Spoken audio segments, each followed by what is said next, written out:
जय भवार कुमार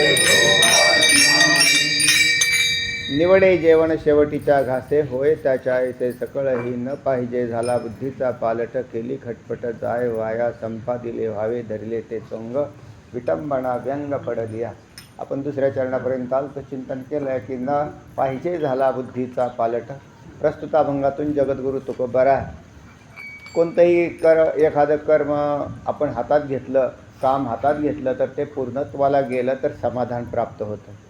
अर्धवट सोडलं तर पश्चातापच पदरात पडतो आणि त्याचं जसं फल पाहिजे ना तसं फल पदरात पडत नाही. बहुतेक लोकांना संसाराची उदाहरणं माहिती आहेत आणि संसारात सारी लोक अगदी पूर्ण त्याचं प्री प्लॅनिंग करूनच उतरतात. संसारातल्या गोष्टीचं प्लॅनिंग आहे, पण परमार्थात असं प्लॅनिंग दिसत नाही तुम्हाला. उरलेल्या वेळात, राहिलेल्या वेळात, जमलं तर पाहू, केला तर केला, नाही केला, अशा प्रकारचे लोकांची ती बुद्धी आहे. फलक न प्राप्त व्हायला हेच कारण आहे. आणि त्याच्यामध्ये मन लावून अशा पद्धतीने काम करताना दिसत नाही. पण ज्यांनी कोणी अगदी बुद्धी अर्पण केलेले भगवत प्राप्तीसाठी, आणि ज्याला केव्हा अर्पण करतो ज्याला कळतं ना त्यावेळेला तिथून पुढं बुद्धीचे इतर आलंबनं त्यांनी टाकून दिलेले असतात आणि त्याच्यानंतरच तो समर्पित बुद्धीने परमार्थ करायला लागतो. त्यावेळेला त्याची बुद्धी पालटत नाही. बुद्धी कोणाची पालटली जाते की ज्याच्या संसाराच्या गोष्टी बसलेल्या असतात आणि तो संसारातल्या गोष्टी अशा असतात की ते संसार करत असताना त्याला तो परमार्थाची जोड लावत असतो. संसारात काय बरं वाईट झालं, कमी जास्त झालं की लगेच तो त्याचा राग रुसवा हा देवावर काढत असतो. परमार्थ म्हणजे देव धरलेला असतो आणि त्याच्यावर काढतो आणि मग तो बदलतो. त्याचे एखादी गोष्ट अप्रिय संसारात झाली तर मग लगेच तो आरोप करतो देवावर किंवा असा व्हायला नाही पाहिजे होतं पण असं झालं. तर आपण काय दिवा लावतो हे आपण नाही पाहत. म्हणजे आपली खरोखर किती उंचीची भक्ती असते आणि काय आपण भक्ती केलेली देवाची ते मोठ्या साधूंच्या तुलनेत आपल्या भक्तीची किती किंमत आहे याचं ज्ञान आपल्याला नसतं. त्याची प्राप्ती किती भक्तीच्या नंतर होते तर हे आपण नाही जाणत. म्हणून बऱ्याच वेळेला परमार्थाची सुरुवात केलेली माणसं आहेत ते परमार्थाच्या शेवटापर्यंत पोचताना दिसत नाही.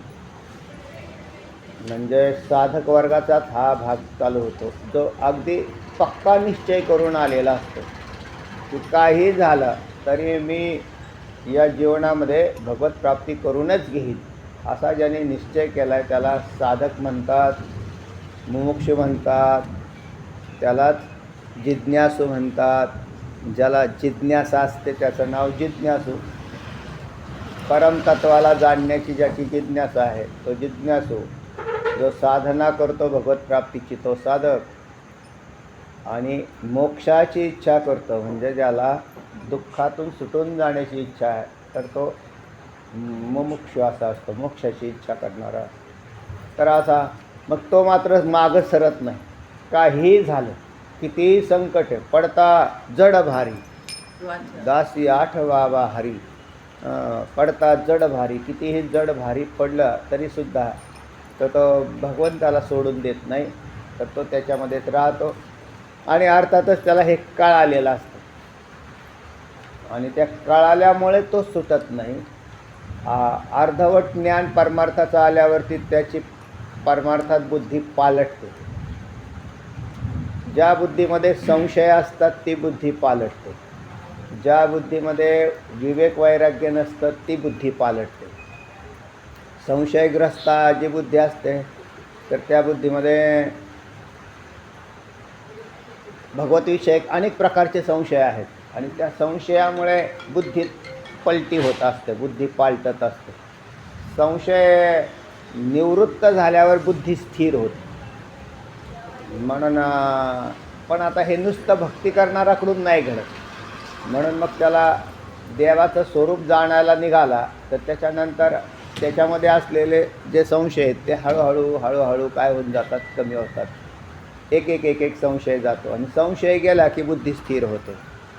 नाहीतर अनेक बुद्धीचे तरंग, क्षणोक्षणा पालटती रंग, धरो जाता संग, तव तो होय बाधक.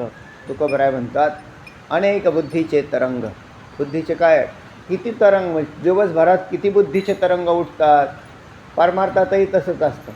म्हणजे प्रवृत्ती आणि निवृत्ती या दोन्हीही गोष्टी बुद्धीच्या या उत्पन्न होतात. पण मग त्यातलं काय करावं आणि काय नाही करावं तर याविषयी बुद्धीमध्ये काय असतं, निर्णय होत नाहीत.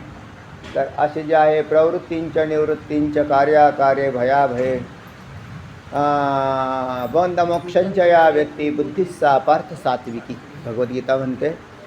तर प्रवृत्ती निवृत्ती, प्रवृत्ती म्हणजे प्रवृत्ती धारण करणं, प्रवृत्ती धारण करावी का निवृत्ती घ्यावी हाही प्रश्न आहे.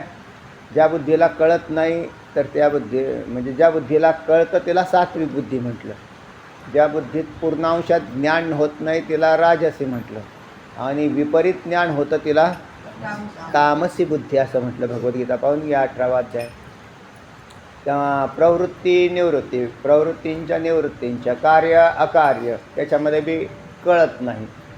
त्याचप्रमाणे ज्याला कळतं ती सात्विक बुद्धी, ज्याला बरोबर कळत नाही त्याला राजसी, आणि उलटच कळतं तर ती तामसी असं लावून घ्यायचं. प्रत्येक 4 गोष्टी सांगितल्या इथे.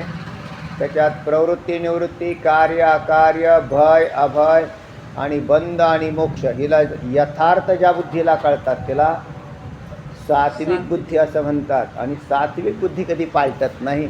राजसी आणि तामसी बुद्धीत बदल घडून येतात किंवा संशयग्रस्त बुद्धीमध्ये हे बदल घडत राहतात. मग आता हे जातात कसे, तर तो निष्ठेने परमार्थात राहतो, सद्गुरूंच्यावर विश्वास ज्याचा असतो आणि अतिनिष्ठ असते तर त्याच्या बुद्धीत भेद उत्पत्ती होत नाही, कारण त्याचे मार्गदर्शक असतात. सद्गुरू हे मार्गदर्शक आहेत त्याच्यातले. आणि मग त्याच्या नाही तर मग दुसरा काय उपयोग करायचा. अशी जर म्हणून ज्या बुद्धीमध्ये संशय तयार झाल्यावर कोणीतरी त्याचं निराकरण करणारा लागतो. एक लक्षात ठेवा, या विश्वात सगळे संशय निराकरण होतातच. या असा एकही संशय नाही की ज्याचं उत्तर नाही. पण मग त्याच्यासाठी त्या अशा व्यक्तीबरोबर आपल्याला काय करावं लागतं, म्हणजे सद्गुरूंबरोबर सहवास ठेवावा लागतो. म्हणजे मग तुम्हाला असा एकही प्रश्न नाही की जो सुटला नाही, एकही नाही. हां, तात्पुरत्या अंशामध्ये तो आपल्यासमोर उभा राहतो. जीवनामध्ये बी असे बरेचसे प्रश्न आहेत, तुम्ही त्याच्याकडे काही प्रश्नांकडे तर पाहूच नका, तर आपाप सुटलेली दिसतील तुम्हाला. माणसं त्याच्यात लय डोकं खाजवतात, काय करावं काय करावं काय करावं काय काही करायचं, काही न करणं हेही एक उत्तर आहे, आणि काही करणं हे उलटं उत्तर आहे त्याचं. म्हणजे त्याच्यात अधिक त्या फाशामध्ये तो गुंतला जातो. म्हणजे काय केलं नसतं तर बरं झालं असतं वा, तर असंही असतं.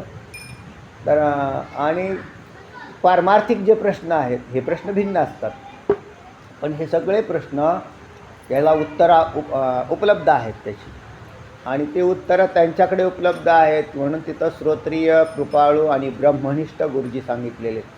गुरूमध्ये हा भाग सांगण्याचं कारणच ते आहे की जर ज्यांना ते जर ब्रह्मनिष्ठ नसतील, श्रोत्रिय नसतील, तर ते प्रश्नांची उत्तरं नाही सांगू शकत. त्याचं कारण आता प्रश्न म्हणजे कोणते, की गाढवाच्या अंगाला किती केस असतात असा प्रश्न केला. ते म्हणले सांगा बरं गुरुजी. तर मी सांगू शकतो प्रश्नाचं उत्तर, म्हणजे मला प्रत्येक गाढवाची केस पाठ आहेत. अधिक तुम्हाला कोणत्याही गाढवाचे व कोणत्या तुमच्या तिथं बांधलेले गाढवाची सुद्धा मला केस माहिती आहेत. त्याचा उपयोग काय? त्याचा उपयोग काय आहे? तर त्याचा उपयोग काय, मग याला निरर्थक शंका असं म्हणतात. शंका कोणती असली पाहिजे? आत्मविषयक शंका ही यथार्थ शंका. सप्रमाण साक्षात प्रामाण्यता असली पाहिजे, यथार्थ असली पाहिजे, सप्रयोजन असली पाहिजे. शंकाला नेहमी काय पाहिजे, त्याला फल पाहिजे. फल का काय प्राप्त होत नसेल. गाढवाची केस मोजून काय फल आहे? काहीच फल नाही. निरर्थक शंका म्हणतात त्याला. असल्या शंका बरं सांगितलं मग त्याला कामालाच लावायचं त्याला. कारण मला जर शंका विचारली तर त्याला पूर्ण अगदी, कारण तुला आता कामावर जाता येणार नाही, तर दिवसभर बसून मी सांगितल्याप्रमाणे गाढवाच्या अंगाला किती केस आहेत मी तुम्हाला सांगितले, 3.5 कोटी केस आहेत तुमच्या. तेवढे नाही ॲक्युरेट पाहिजे तर 3,51,35,757 केस तुमच्या दारात बांधलेल्या गाढवाला आहेत. मग ते म्हणते कशावर मोजत बसा. त्याला काय सांगितलं मोजायला सांगितलं. कामाला कोणाला लागला. पण निरर्थक शंका ना हो. समजा त्याने मोजला, एवढा बहुमूल्य वेळ जीवनाचा खर्च केला आणि त्याच्यात घातला, काही नाही. तसाच प्रकार आहे. त्यामुळे भगवत प्राप्तीविषयी काही शंका ठेवू नये. देव भगवंत आहे का, आहेच. अशा पद्धतीचं अस्तित्वाचं ज्ञान एकदा तयार झालं की त्या व्यक्तीचं कल्याण होतं. म्हणून तुकोबराय म्हणतात काय नाही, बुद्धीचा पालट होऊ नये. काय म्हटले, न झाला पाहिजे बुद्धीचा पालट. बरं झालाच तर काय होईल की